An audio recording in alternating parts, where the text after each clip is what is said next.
Sunday యొక్క ప్రాముఖ్యత, దీని గురించి మనం కొంచెం క్లుప్తంగా ధ్యానించడానికి ప్రయత్నం చేద్దాం.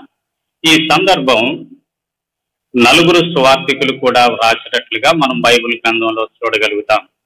మత్తయి సువార్తలో గనక చూస్తే 21వ అధ్యాయంలో ఇది వ్రాయబడినట్లుగా మనం చూస్తాం. మార్కు సువార్తలో 11వ అధ్యాయంలో ఈ సందర్భం రాయబడినట్లుగా మనం చూస్తాం. లూకా సువార్తలో 19వ అధ్యాయంలో ఇది వ్రాయబడినట్లుగా మనం చూస్తాం. యోహాను సువార్తలో 12వ అధ్యాయంలో ఈ యొక్క సందర్భం గురించి వ్రాయబడినట్లుగా మనం చూస్తాం. కాబట్టి నలుగురు సువార్తికులు ఈ యొక్క సందర్భాన్ని గురించి వ్రాశారు అంటే ఇది ఎంతో ప్రాముఖ్యత కలిగినటువంటి విషయము అనేది అర్థమవుతా ఉంది.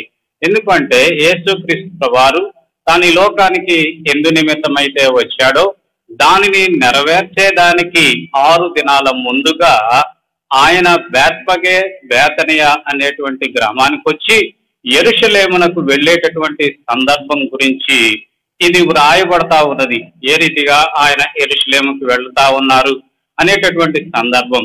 కాబట్టి ఆయన ఈ యొక్క బేత్పగేలో ఉన్నప్పుడు యెరూషలేమునకు వెళ్ళేదానికి ముందుగా అక్కడ మనం చూస్తా ఉన్నది ఏంటి అంటే ఈ యొక్క యోహాను సువార్త 12వ అధ్యాయంలో ఆయన యెరూషలేమునకు వెళ్ళక ముందు మనం అక్కడ చూస్తాం, లాజరు సహోదరి అయినటువంటి మా యొక్క మరియా యేసుక్రీస్తు ప్రభువారి పాదాల మీద ఆ యొక్క అత్తరు బుట్టెను పగలగొట్టి ఆ యొక్క అత్తరు అంతటిని కూడా ఆయన తల మీద ఆ పాదాల మీద పోసి తన తల వెంట్రుకలతో ఆ యొక్క పాదాలు తుడిచినట్లుగా మనం చూస్తాం. దానిని గూర్చి ఇస్కారియోతు యూదా అని అంటాడు. ఏమంటాడు అంటే చూడండి 12వ అధ్యాయము యోహాను సువార్తలో గనక మనం చూస్తే అక్కడ 5వ వచనం, ఈ అత్తరు ఎందుకు 300 దేనారములకు అమ్మి బేదలకు ఇయ్యలేదా నేను? అయితే దానికి ప్రభువారు ఏం చెప్తా ఉన్నాడు అంటే ఇక్కడ మనం చూస్తా ఉన్నాం 7వ వచనంలో, కాబట్టి యేసు నన్ను పాతిపెట్టు దినమునకు ఆమెను దీనిని ఉంచుకొననీయుడి అనేది మనం ఇక్కడ చూస్తా ఉన్నాం. కాబట్టి యేసుక్రీస్తు వారు తాను ఈ లోకానికి వచ్చినప్పుడు తాను ఈ లోకానికి వచ్చి తాను ఏదైతే చేయటానికి తండ్రి చేత పంపించబడ్డాడో దానిని చేసేదాని కొరకై ఈ యొక్క మరియ చేత అభిషేకించబడినటువంటి సందర్భాన్ని మనం గమనిస్తా ఉన్నాం. ఈ రీతిగా అభిషేకించబడిన తరువాత ఆ రాత్రి అక్కడ బస చేసి ఉదయ కాలాన్న వారు లేచి ఆ రీతిగా యెరూషలేమునకు వెళుతా ఉన్నటువంటిదిగా మనం అక్కడ చూస్తా ఉన్నాం. ప్రభువారు యెరూషలేమునకు 11 పర్యాయాలు వెళ్ళినట్లుగా మనం చూడగలము.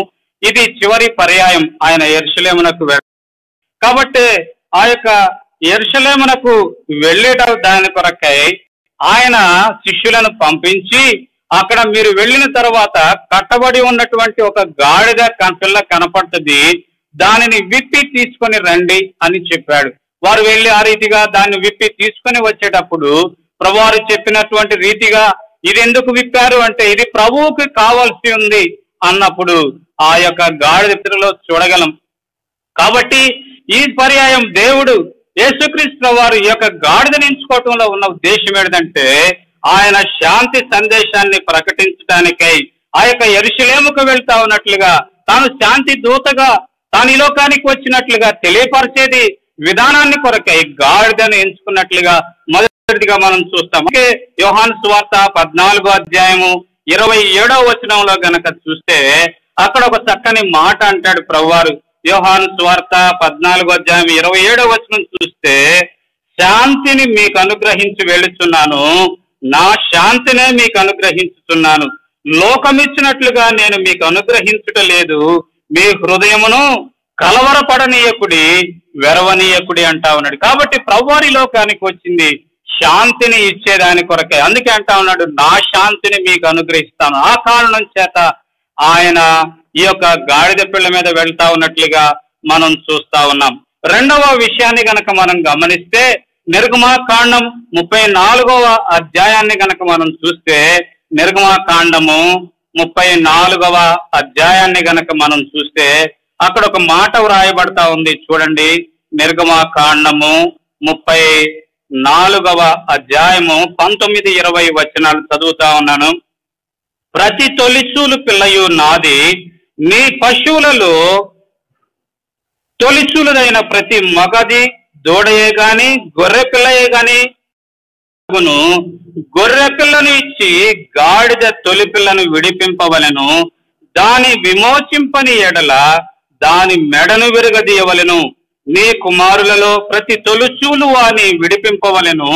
నా సన్నిధిని వట్టి చేతులతో కనపడవలదు. కాబట్టి గాడిదను ఎందుకు వారు మరి ఎన్నుకున్నాడు అంటే గొర్రె పిల్లగా. అందుకే యోహాను భక్తుడు అంటాడు, ఇదిగో లోక పాపములు మోసుకొని పోతున్న దేవుని గొర్రె పిల్ల. కాబట్టి దేవుని గొర్రె పిల్లగా ఆ కల్వరి శిలువలో బలి ఆ రక్తము కార్చటం ద్వారా విడుదల విమోచన కలిగించేదాని కొరకై దానికి సాదృశ్యంగా ఆయన గొర్రె పిల్లను ఆ గాడిద పిల్లను ఎంచుకున్నట్లుగా మనం చూస్తాం.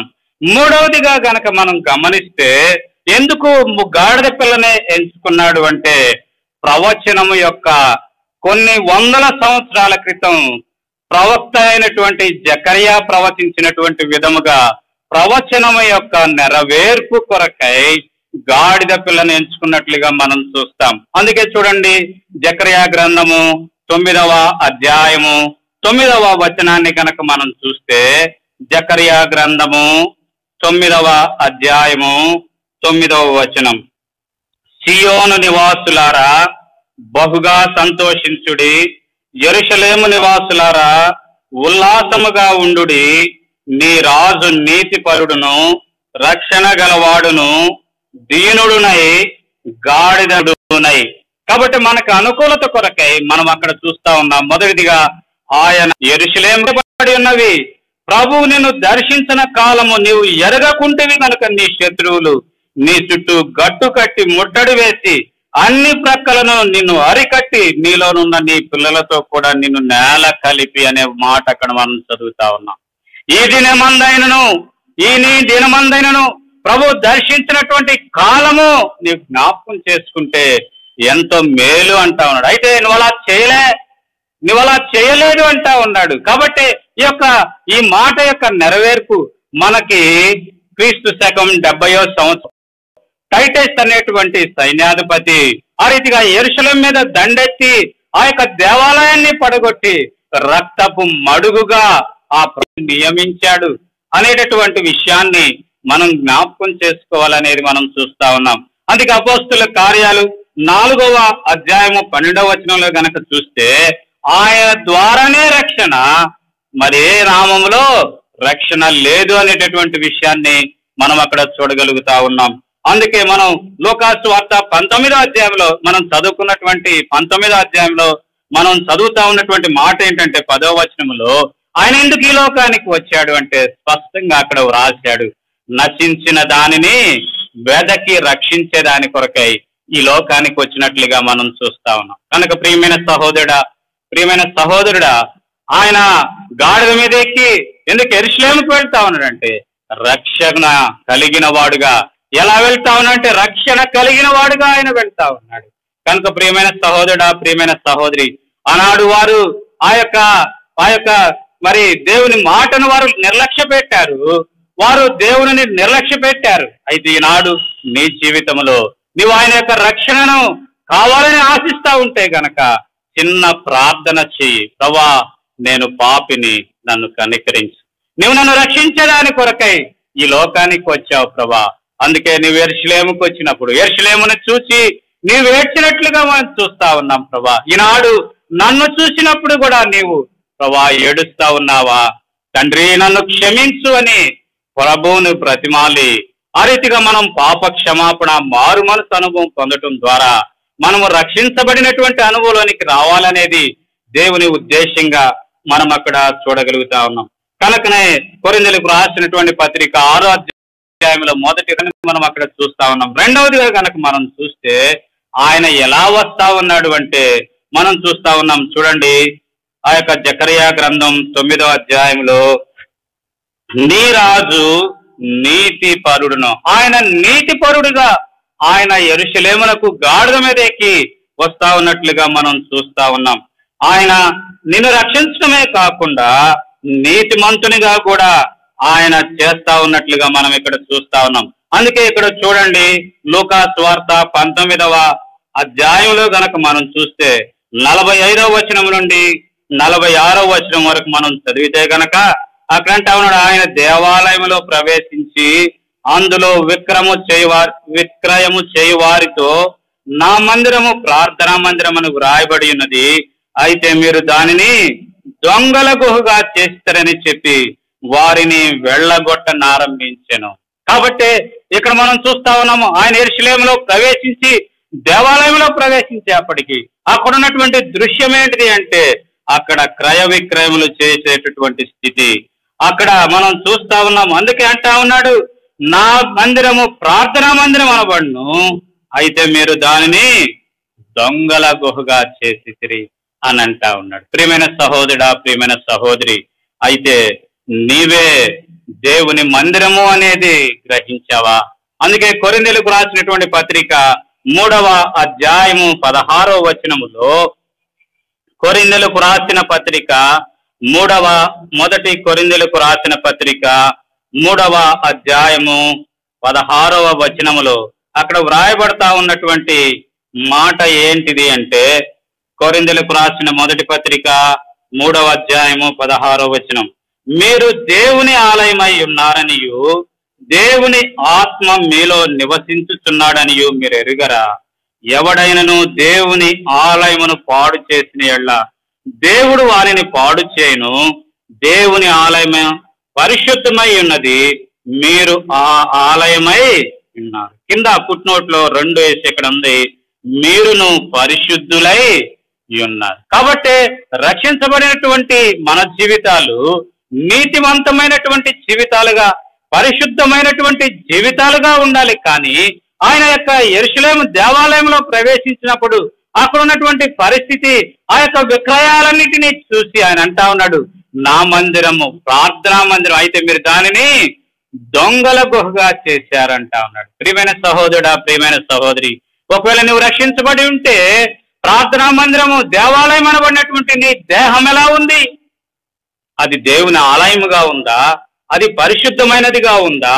లేక విక్రయాలకు నిలయముగా, లేక దొంగల గుహగా, లేక అవినీతితో నింపబడినదిగా ఉందా? అందుకే మనం చూస్తాం మార్కు సువార్త 7వ అధ్యాయంలో 13 విషయాలున్నాయి. అక్కడ మార్కు సువార్త 7వ అధ్యాయంలో గనక మనం చూస్తే అక్కడ మానవుని యొక్క జీవితం హృదయం లోపలి నుండి వచ్చేటటువంటివి 13 విషయాలు అక్కడ వ్రాయబడతా ఉన్నట్లుగా మనం అక్కడ చూస్తా ఉన్నాం. చూడండి 21వ వచనంలో దేవుడేమంటా ఉన్నాడు, నా మందిరము పవిత్రమైనది, నా మందిరము నీతికి సాధనమైనది, అయితే మీరు దాన్ని ఏం చేస్తా ఉన్నారు? అపవిత్రమైనదిగా చేసి దొంగల గుహగా చేస్తా ఉన్నారు అని అంటా ఉన్నారు. కనుక ప్రియమైన సహోదరుడా, ప్రియమైన సహోదరి, నీవెవరైనా సరే రక్షించబడినటువంటి నీ జీవితంలో నీవు నీతిమంతుడుగా పవిత్రమైనటువంటి జీవితం కలిగి దేవునికి ఇష్టమైనటువంటి జీవితాన్ని నువ్వు జీవిస్తా ఉన్నావా? అందుకే పేతురు పత్రికలు అంటాడు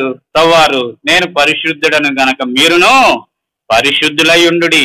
కాబట్టి అట్టి పరిశుద్ధమైనటువంటి జీవితాన్ని మనం కలిగి ఉంటా ఉన్నామా లేదా అనేటటువంటిదిగా ఉండాలనేది మనం చూస్తా ఉన్నాం. అయితే సహజంగా మనం గబాల్ని మనకి త్వరగా వచ్చేటటువంటి మాట ఏంటిది అంటే, మనము కీర్తన గ్రంథం 11వ అధ్యాయము 3వ వచనాన్ని చూద్దాం. కీర్తన గ్రంథం 11వ అధ్యాయము 3వ వచనం చూడండి. కీర్తన గ్రంథము 11వ అధ్యాయము 3వ వచనం మనందరికి తెలిసినటువంటి మాట ఏంటిది అంటే, ప్రతి వాని నోటిలో ఉంటుంది. 3వ వచనం, పునాదులు పాడైపోగా నీతిమంతులు ఏమి చేయాలి? కాబట్టి ఆయన నీతిమంతుడిగా వస్తా ఉన్నాడు. అయితే అనేక పర్యాయాలు పాడైపోయినాయి, నీతిమంతులు ఏమి చేయగలరు?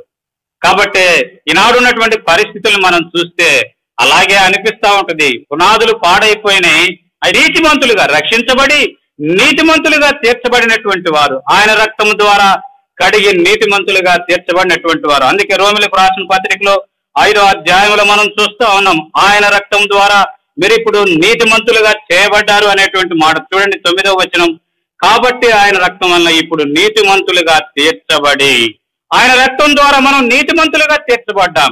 నీతిమంతులుగా తీర్చబడినటువంటి నీవు నేను పునాదులు పాడైపోయినటువంటి ఈ దినాల్లో ఏమి చేయగలము, ఏమి చెయ్యాలి, ఏమి చేయగలము అంటే చూడండి, కొన్ని విషయాలు మనం చూద్దాం. నీతిమంతులు ఏమి చేయగలరు అంటే మొదటిదిగా కీర్తన గ్రంథం 118వ అధ్యాయము 15వ వచనం. కీర్తన గ్రంథం 118వ అధ్యాయము 15వ వచనాన్ని గనక మనం అక్కడ చదివితే వ్రాయబడతా ఉన్నటువంటి మాట ఏంటంటే, నీతిమంతుల గుడారములో రక్షణను గూర్చిన ఉత్సాహ సునాద ధ్వని వినబడును. కాబట్టి పునాదులు పాడైపోయినప్పుడు నీతిమంతులు మరలా బేసిక్స్ లోకి వస్తారు. వారు రక్షణను మరలా తిరిగి ప్రకటిస్తారు. రక్షణ యొక్క ప్రాముఖ్యత, రక్షణ యొక్క ఆవశ్యకత, రక్షణ పొందాల్సినటువంటి ఉద్దేశాన్ని తిరిగి వారు ప్రకటించాల్సిన వారుగా వారు ఉంటా ఉన్నారు. కాబట్టి పునాదులు పాడైపోయినప్పుడు నీతిమంతులు ఏం చేయాలంటే తిరిగి బేసిక్స్ లోకి రావడం యొక్క ఉద్దేశం, రక్షణ యొక్క ఆవశ్యకత, ఒకవేళ రక్షించబడకపోతే కలిగే గొప్ప నష్టమేంటి అనేటటువంటిది తెలియజేసేవారుగా వారు ఉంటారు.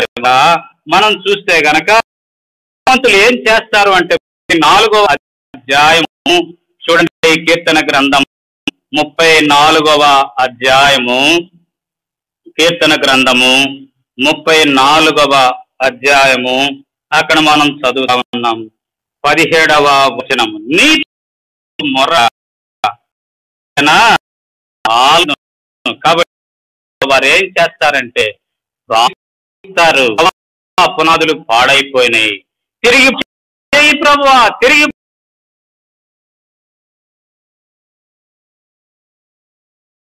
బాగు చెయ్యి. ప్రభు సన్నిధిలో చేరి గోజాడేవారుగా, కన్నీరు కార్చేవారుగా, వారి హృదయాన్ని చింపుకొని ప్రభు సన్నిధిలో పరిచేవారుగా వారు ఉంటా ఉన్నట్లుగా మనం అక్కడ చూడగలం. కాబట్టి మొదటిగా వారు చేసే పని ఏంటంటే తిరిగి రక్షణను ప్రకటించే వారిగా ఉంటారు. రెండవదిగా వారు చేసేటటువంటి పని ఏంటిదంటే వారు దేవుని సన్నిధిలో చేరి మొరపెట్టేవారుగా ఉంటారు. అందుకే యాకోబు పత్రికలో మనం చూస్తాం 5వ అధ్యాయములో చూస్తే నీతిమంతుల ప్రార్థన ఎలాంటిదంట.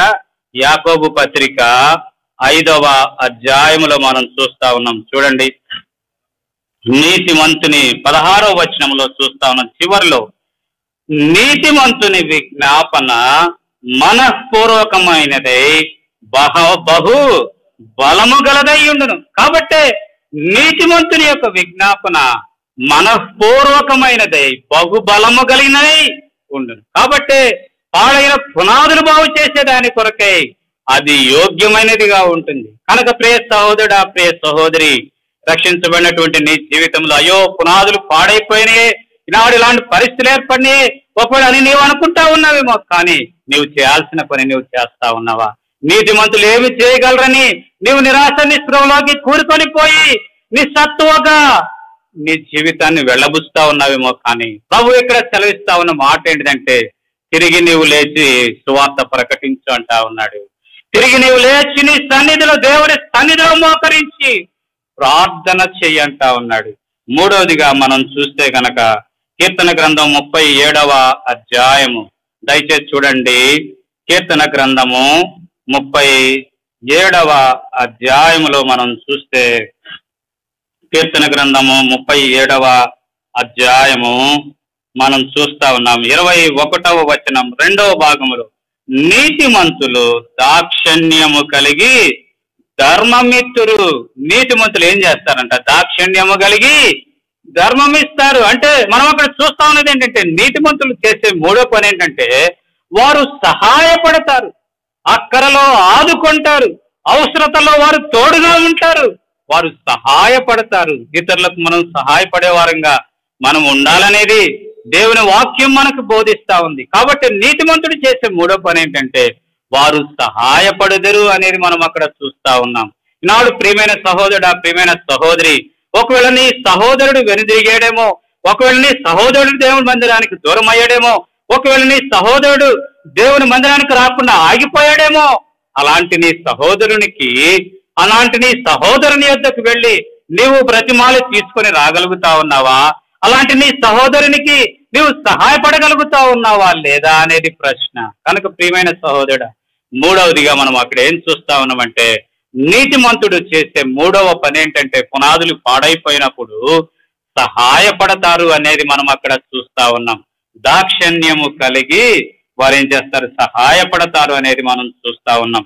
తర్వాత నాలుగవది కనుక మనం చూస్తే, యోబు గ్రంథం 17వ అధ్యాయము 18వ వచనాన్ని కనుక మనం గమనిస్తే, యోబు గ్రంథము 17వ అధ్యాయము 18వ వచనాన్ని కనుక మనం గమనిస్తే, యోబు గ్రంథము, దయచేసి క్షమించండి, 17వ అధ్యాయము 9వ వచనం చూడండి. అయితే నీతిమంతులు తమ మార్గమును విడువక ప్రవర్తించుదురు. కాబట్టి నాలుగవదిగా వారు తమ మార్గాన్ని, తమ అనుసరిస్తా ఉన్నటువంటి మార్గాన్ని, తాము ఎంచుకున్నటువంటి మార్గాన్ని, తమ రక్షణ మార్గాన్ని విడవకుండా, పరిస్థితులు ఏమైనప్పటికీ కూడా ఆ మార్గాన్ని విడవకుండా వారు ప్రవర్తించేవారు. అందుకే మనం చూడగలం అపోస్తలులు వారి జీవితంలో ఎన్ని శ్రమలు, ఎన్ని కష్టాలు వచ్చినప్పటికీ కూడా వారు తమ మార్గాన్ని విడవకుండా, తాము పొందినటువంటి తమ రక్షణను విడిచిపెట్టకుండా, తమ దేవునిని హత్తుకొని మరణమైనప్పటికీ పర్వాలేదు వారి జీవితాన్ని ఆ రీతిగా కొనసాగించినట్లుగా మనం చూస్తా ఉన్నాం. ఆ కారణం చేతనే అపోస్తలులు హతసాక్షులుగా ఉన్నట్లుగా మనం చూడగలుగుతా ఉన్నాం. పౌలు హతసాక్షిగా ఉన్నట్లుగా మనం చూడగలుగుతా ఉన్నాం. ఈ దినాల్లో మనం చూడగలుగుతా ఉన్నాం కదండి. ఒరిస్సాలో హతసాక్షి తండ్రి బిడ్డలిద్దరూ కూడా హతసాక్షులైనట్లుగా మనం చూస్తా ఉన్నాం కదా. ఈ దినాల్లో, మన దినాల్లో సైతం హతసాక్షులను మనం చూడగలుగుతా ఉన్నాం. ఏంటిది అంటే, తాము ఎంచుకున్నటువంటి తమ దేవుని మార్గాన్ని విడిచిపెట్టకుండా, పరిస్థితులు ఎలా ఉన్నప్పటికీ, పునాదులు ఎలా పాడైపోయినప్పటికీ కూడా తాము మాత్రం స్థిరంగా నిలబడుతూ తమ దేవుని కొరకు మరణించడానికి సైతం సిద్ధపడినటువంటి జీవితాలు కలిగిన వారుగా వారు ఉంటా ఉన్నట్లుగా మనం చూస్తాం. కనుక ప్రియ సహోదరుడా, ప్రియ సహోదరి, ఈనాడు నీ జీవితంలో ఎదురవుతా ఉన్న కష్టాలు, నష్టాలు, శ్రమలు, నిందలు, బాధలు, వీటన్నిటిని బట్టి నీవు దేవుని మార్గాన్ని విడిచేవాడుగా, నీ దేవుణ్ణి విడిచి వెనుకంజ వేసేవాడుగా ఒకవేళ ఉంటా ఉన్నావేమో, ఇది నాన్న ప్రభు మనకిస్తా ఉన్నటువంటి దివ్యమైనటువంటి వర్తమానం ఏంటి అంటే, నీతిమంతులు తమ మార్గాన్ని విడిచి ప్రవర్తించారు. ఐదవదిగా రండి చూద్దాం, మనం సామెతల గ్రంథం 24వ అధ్యాయము, సామెతల గ్రంథము 24వ అధ్యాయము 16వ వచనము, సామెతల గ్రంథము 24వ అధ్యాయము 16వ వచనం. నీతిమంతుడు 7 మార్లు పడినను తిరిగి లేచును. ఒకవేళ పరిస్థితుల ప్రభావాన్ని బట్టి, ఒకవేళ పొరపాటున పడిపోయినప్పటికీ కూడా అతడు ఏం చేస్తాడంటే, ఆ పడిపోయిన స్థితిలోనే తన జీవితాన్ని కొనసాగించడు గాని తిరిగి లేచి తన ప్రభువుని హత్తుకొని తన ప్రయాణాన్ని కొనసాగించేవాడిగా ఉన్నట్లుగా మనం ఇక్కడ చూస్తాం. కాబట్టి నీతిమంతుడు 7 సార్లు పడినా తిరిగి లేస్తాడు. 7 అంటే సంపూర్ణమైన సంఖ్య. కాబట్టి ప్రభు ఇక్కడ మనం చూపిస్తా ఉన్నాడు. కనుక ఆయన ఎలా యెరూషలేముకు వస్తా ఉన్నాడంటే, రక్షణ గలవాడిగా వస్తా ఉన్నాడు. రెండవదిగా మనం ఆయన చూస్తా ఉన్నాం, ఆయన ఎలా వస్తా ఉన్నాడంటే నీతిమంతుడిగా వస్తా. ఎందుకు? నిన్ను నన్ను నీతిమంతులుగా చేసేదా. నీతిమంతులమైనటువంటి మన జీవితాల్లో ఒకవేళ పునాదులు పాడైపోతే నీతిమంతుడు ఏమి చేయగలడు అంటే, మనం ఇక్కడ చూస్తా వచ్చాము. రక్షణను ప్రకటిస్తాడు, ప్రార్థన చేస్తాడు, ఇతరులకు సహాయపడతాడు, తన మార్గాన్ని విడిచిపెట్టడు. ఒకవేళ పొరపాటున పడినా తిరిగి లేచి తన ప్రభువుని హత్తుకొని ముందుకు కొనసాగించేవాడిగా ఉంటున్నట్లుగా మనం అక్కడ చూడగలుగుతా ఉన్నాం. రండి, మూడవదిగా యేసు ప్రభువారు ఎలా ఆ యొక్క యెరూషలేముకు వస్తా ఉన్నాడు అంటే, మనం అక్కడ చూస్తా ఉన్నాం. జకరియా గ్రంథములో మనం చూస్తా ఉన్నాం 9వ అధ్యాయంలో, నీ రాజు నీతిపరుడును రక్షణ గలవాడును దీనుడునై గాడిదను గాడిద పిల్లను ఎక్కి. మూడవదిగా మనం చూస్తా ఉన్నాం, ఆయన ఎలా వస్తా ఉన్నాడంటే దీనుడుగా వస్తా ఉన్నట్లుగా మనం చూస్తా ఉన్నాం. మూడవదిగా ఆయన ఎలాంటి వాడు అంటే, రాజులకు రాజు ప్రభులకు ప్రభు.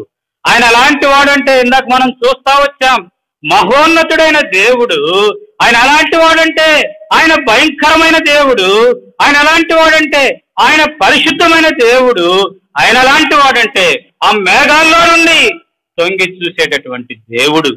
అలాంటి దేవుడు, ఆకాశ మహాకాశాలు పట్టజాలనటువంటి దేవుడు, ఆకాశం నా సింహాసనం, భూమి నా పాదపీఠం అని చెప్పినటువంటి దేవుడు, ఆకాశాన్ని జ్ఞానతో కొలిచినటువంటి ఆ దేవుడు నవమాసాలు గర్భంలో ఉండేదాని కొరకై ఇష్టపడ్డాడు.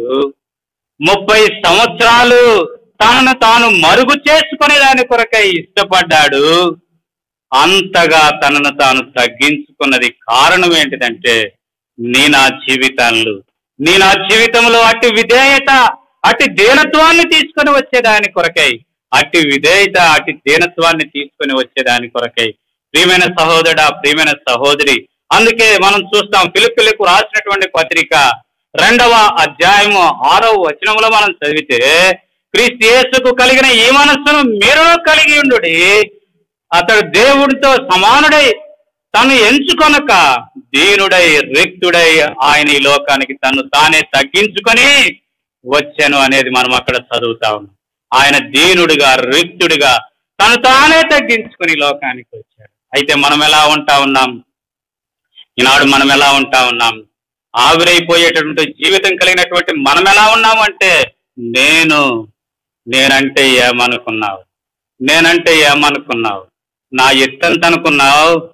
నా యొక్క అందం ఎలా ఉంటుంది అనుకున్నావు? నేను ఏ రంగు ఉన్నాననుకుంటున్నావు? నా కులం ఏందనుకుంటున్నావు? నా మతం ఏందనుకుంటా ఉన్నావు? నా ఉద్యోగం ఏమనుకుంటున్నావు? నా హోదా ఏమనుకుంటున్నావు? నేనెంత డబ్బు కలిగిన వాడిని అనుకుంటున్నావు అనేటటువంటి ఆ యొక్క అహంకారం కలిగి ఆ రీతిగా మన జీవితాల్లో దేవునికి స్థానమైనటువంటి వారుగా నేను అనేటటువంటి స్వభావము కలిగినటువంటి వారముగా మన జీవితాల్లో ఉంటా ఉంది. అయితే దేవాతి దేవుడైనటువంటి ఆ ప్రభు దీనుడుగా రిక్తుడుగా ఆయన తను తాను తగ్గించుకున్నట్లుగా మనం చూస్తా ఉన్నాం. కనుక మూడవదిగా ప్రియమైన సహోదరుడా, ప్రియమైన సహోదరి, ఆయన ఎలా యెరూషలేముకి వెళ్తా ఉన్నాడు అంటే, ఎలా వెళ్తా ఉన్నట్టు దీనుడిగా వెళ్తా ఉన్నట్లుగా మనం అక్కడ చూస్తాం. కనుక ప్రియమైన సహోదరుడా, ప్రియమైన సహోదరి, మొదటిగా రక్షించబడినటువంటి అనుభవం, రక్షకుడుగా ఆయన యెరూషలేముకు వెళ్తా ఉన్నాడు. రెండవదిగా నీతిపరుడిగా వెళ్తా ఉన్నాడు. మూడవదిగా దీనుడిగా వెళ్తా ఉన్నాడు. కాబట్టి ఈనాడు నీ నా జీవితంలో ఇటు అనుభవం కలిగిన వారంగా ఉండాలనేది దేవుని ఆశ. రక్షించబడినటువంటి నీవు నీతిమంతమైన జీవితాన్ని కలిగి ఉంటా ఉన్నావా? నీతిమంతమైన జీవితం కలిగి ఉన్నటువంటి నీవు తగ్గించుకున్నటువంటి జీవితాన్ని కలిగి ఉన్నావు. అలా తగ్గించుకున్నటువంటి జీవితాన్ని కలిగి ఉంటే అక్కడ వారు చేస్తా ఉన్నటువంటి పని ఏంటిది అంటే, చూడండి లూకాసు సువార్త 19వ అధ్యాయము 36వ వచనం నుండి మనం ఇందాక చదువుకున్నటువంటి మాట 40వ వచనం వరకు మనం అక్కడ చూస్తాం. ఆయన వెళ్ళుచుండగా తమ బట్టలు దారి పొడుగున పరిచిరి, ఒలివ కొండ నుండి దిగు చోటికి ఆయన సమీపించుచున్నప్పుడు శిష్యుల సమూహమంతయు సంతోషించుచు, ప్రభు పేరట వచ్చు రాజు స్తుతింపబడును గాక, పరలోకమందు సమాధానమును, సర్వోన్నతమైన స్థలములలో మహిమయు ఉండును గాక అని తాము చూచిన అద్భుతములన్నిటిని గూర్చి మహాశబ్దముతో దేవునికి స్తోత్రము చేయసాగిరి.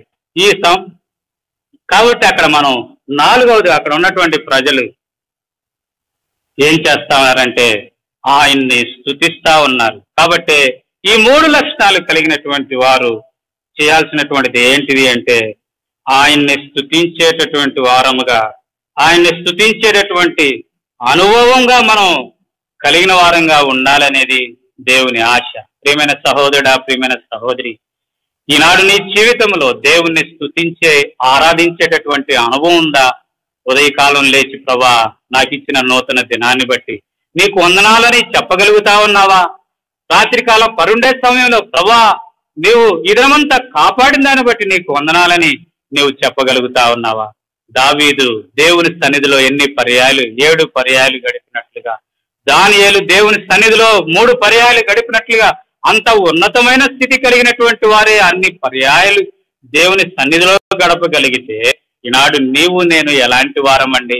అయినప్పటికీ కనీసం దేవుని స్తుతించేటటువంటి అనుభవంలోనికి నేను రాకపోతే ఎంత గొప్ప మరి దయనీయమైనటువంటి స్థితిలో మనం ఉంటా ఉన్నాం. అందుకే కీర్తన గ్రంథంలో మనకు వ్రాయబడతా ఉన్నటువంటి మాట ఏంటిదంటే, యెహోవాను చూడండి 92వ వచనంలో మనం వ్రాయబడతా ఉన్నది, యెహోవాను స్తుతించుట మంచిది, మహోన్నతుడా నీ నామమును కీర్తించుట మంచిది. కాబట్టి యెహోవాను స్తుతించటం మంచిది, ఆయన నామాన్ని కీర్తించటం మంచిది అనేది మనం చూడగలుగుతాం. మన జీవితాలకు స్తుతించేటటువంటిది, ఆరాధించేటటువంటిది మంచిదిగా దేవుడు వ్రాయించినట్లుగా మనం చూస్తాం. కాబట్టి 4వ అనుభవం ఏంటంటే, వారు స్తుతించేటటువంటి అనుభవాల్లోనికి వెళ్ళినట్లుగా మనం చూస్తా ఉన్నాం.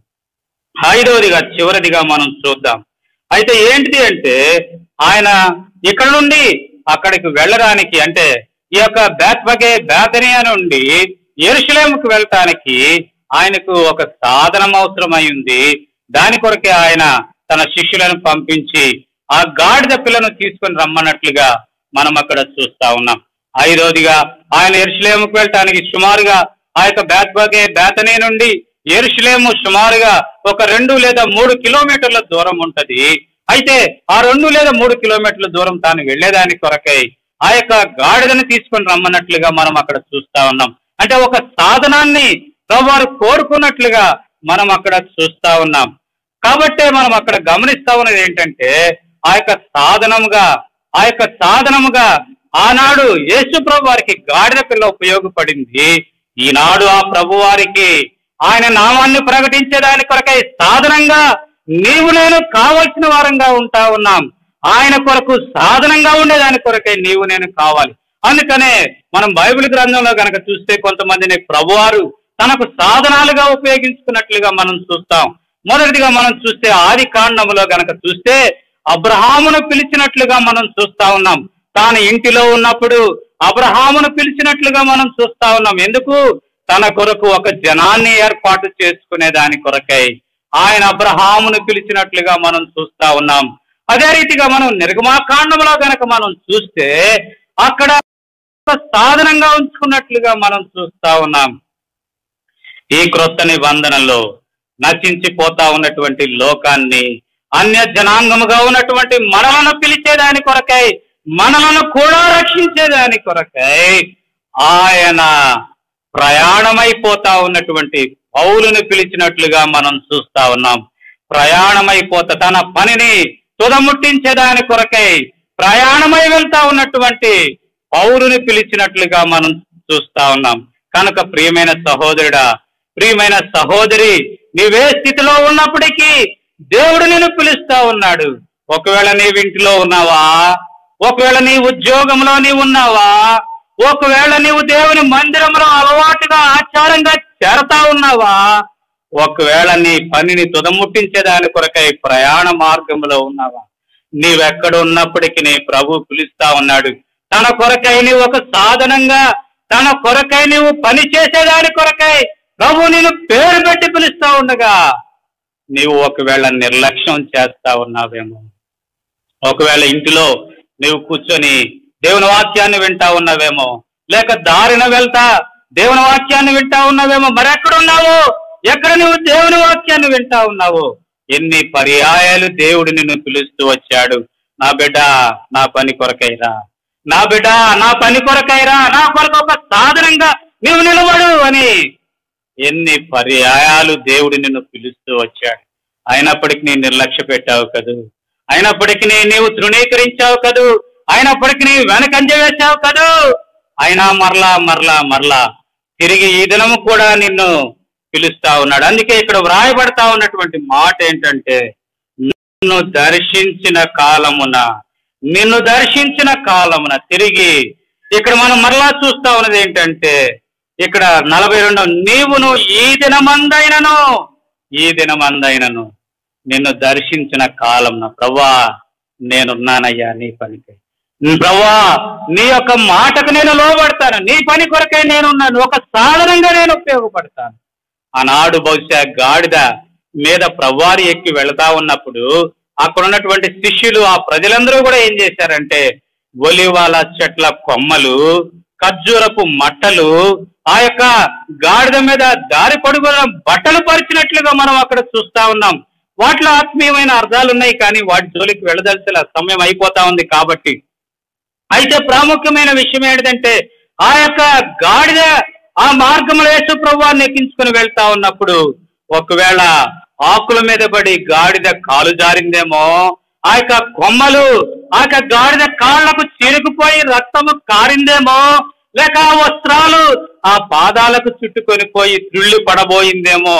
అయినప్పటికీ కూడా ఆ గాడిద తన మీద ఎక్కినటువంటి ఆ ప్రభువారిని తించలేదు. తన మీద ఎక్కినటువంటి ఆ ప్రభువారిని ఏ మాత్రమే గాని ఆయనకు శ్రమ కలగకుండా ఆ యొక్క యెరూషలేములోనికి తాను శ్రమ పడినప్పటికీ, తాను బాధపడినప్పటికీ, తన కాళ్ళలో రక్తము కారినప్పటికీ, తనకు చిక్కుబడినప్పటికీ, తనకు కాలు జారినప్పటికీ సమాయించుకొని నిలబడుతూ తాను యేసు ప్రభువారిని ఆ యొక్క యెరూషలేములోనికి, దేవుని మందిరములోనికి తీసుకొని వెళ్ళినట్లుగా మనం అక్కడ చూస్తా ఉన్నాం. ప్రియ సహోదరుడా, ప్రియ సహోదరి, ఒకవేళ నీ పిలుపు, ఒకవేళ ప్రభు నేను పిలుస్తా ఉన్నప్పుడు ఒకవేళ శ్రమలు వస్తాయేమో, సేవ అంటే చావనుకుంటా ఉన్నావేమో, సేవ ఒకవేళ శ్రమలు, కష్టాలు, నిందలు, కన్నీళ్ళు అనుకుంటా ఉన్నామేమో. ఆనాడు ఆ గాడిద అలా అనుకోలే. ఎలా అనుకొని ఉంటదంటే, అమ్మో నాకెంత అదృష్టము, నాకే ఇంత అదృష్టమా అని తాను ఉప్పొంగిపోయి ఉంటుంది. ఈ లోక రక్షకుడు, ఈ లోకాన్ని సృష్టించినటువంటి దేవాతి దేవుడు, నన్ను సృష్టించిన సృష్టికర్త నా మీద ఎక్కాడా అని తను ఎంత ఉప్పొంగిందో. తన బాధ లక్ష్య పెట్టలేదు, తన శ్రమ లక్ష్య పెట్టలేదు, తన కష్టము లక్ష్య పెట్టలేదు, కానీ ప్రభువుని మోసేదాని కొరకై తాను ఇష్టపడినట్లుగా మనం చూస్తాము. కనుక ప్రియమైన సహోదరుడా, ప్రియమైన సహోదరి, ఈనాడు నీ జీవితంలో ప్రభు పిలుపుకు లోబడతా ఉన్నావా, లేక ఇంకా నిర్లక్ష్యంగా నీ జీవితాన్ని వాయిదా వేస్తా ఉన్నావా ప్రభు పిలుపుకి లోబడకుండా? కనుక ప్రియమైన సహోదరుడా, ప్రియమైన సహోదరి, ఎలా ఉంది నీ జీవితం? ఆయన లోకరక్షకుడిగా ఈ లోకానికి వచ్చాడు కాబట్టి ఆయన బేతనియా నుండి ఆయన ఆ రీతిగా యెరూషలేమునకు వెళ్తూ వచ్చాడు. చివరి పర్యాయము తాను సిలువలో బలి అయిపోయి తన రక్తాన్ని కార్చేదానికి ముందుగా 6 దినాల ముందుగా ఆయన యెరూషలేముకి వెళ్ళినట్లుగా చూస్తా ఉన్నాం. ఎలా వెళ్ళాడు అంటే మనం అక్కడ చూసాం కదండి. ఎలా? రక్షకుడుగా, రెండవదిగా నీతిపరుడుగా, ఆయన దీనుడిగా వెళ్ళాడు. మన జీవితంలో అట్టి కార్యాలు జరిగితే మనం ఆయన స్తుతించే వారంగా, ఆరాధించే వారంగా ఉండగలుగుతాం. అలా స్తుతించి ఆరాధించే వారంగా ఉన్నప్పుడు ఆయన పిలుపుకు లోబడే వారంగా మనం ఉండగలుగుతాం. అలా లేకుండా ఉంటే ప్రియమైన సహోదరుడా, ఒకవేళ నీ జీవితంలో ఇంకా లోబడకుండా ఉంటే ఈ దినమందైనా ఆయన పిలుపుకు లోబడు. ప్రభు నిన్ను దీవిస్తాడు, ప్రభు నిన్ను ఆశీర్వదిస్తాడు, ప్రభు నిన్ను హెచ్చిస్తాడు, తన పనిలో నిన్ను బహుగా వాడుకోవటానికి ఇష్టపడతా ఉన్నాడు. కనుక ప్రియమైన సహోదరుడా, ఈ యొక్క మధ్యాహ్న కాల సమయంలో ప్రభు సన్నిధిలో ఉన్నటువంటి మనం, నీవు ఇంటిలో ఉన్నప్పటికీ కూడా ప్రభు సన్నిధిని అనుభవిస్తా ఉన్నటువంటి ప్రియమైన సహోదరుడా, ప్రియమైన సహోదరి, నీవు ఎక్కడ ఉన్నప్పటికీ కూడా ప్రభు సన్నిధిని అనుభవిస్తూ చెప్పబడినటువంటి ఈ వాక్యపు వెలుగులో నీవు పరీక్షించుకొని ఎలా ఉంది నీ జీవితం? ఒకవేళ రక్షించబడినటువంటి అనుభవం నీవు లేకుండా ఉంటే ఈ దినమందైనా ప్రభువా నన్ను రక్షించు, నన్ను క్షమించు, నన్ను క్షమించు అంటూ ప్రభు పాదాల చెంతపడి రక్షించబడినటువంటి నీ జీవితంలో నీతిమంతత్వాన్ని కలిగి ఉన్నావా లేదా? ఒకవేళ లేకపోతే నీతిమంతుడు చేయదగినటువంటి పని ఏంటిది? పునాదులు పాడైపోయినప్పుడు నీతిమంతులు ఏం చేయాలో మనం చూస్తూ వచ్చాం. తర్వాత మనల్ని మనం తగ్గించుకున్నటువంటి అనుభవం కలిగిన వారంగా మనం ఉంటా ఉన్నామా లేదా? ఇంకా మనం చూస్తే ప్రభువుని ఆరాధించే వారంగా, స్తుతించే వారంగా మనం ఉంటా ఉన్నామా లేదా? ప్రభు కొరకైన సాధనంగా మనం ఉపయోగపడే వారంగా మనం ఉంటా ఉన్నామా లేదా? మనల్ని మనం పరీక్ష చేసుకుందాం, మనల్ని మనం సరిదిద్దుకుందాం. ఆ రీతిగా యోగ్యమైన రీతిగా మనల్ని మనం పరీక్షించుకొని ప్రభు బల్లో చేయవేయటానికై ప్రభు తన కృప మనందరికీ కూడా అనుగ్రహించునుగాక.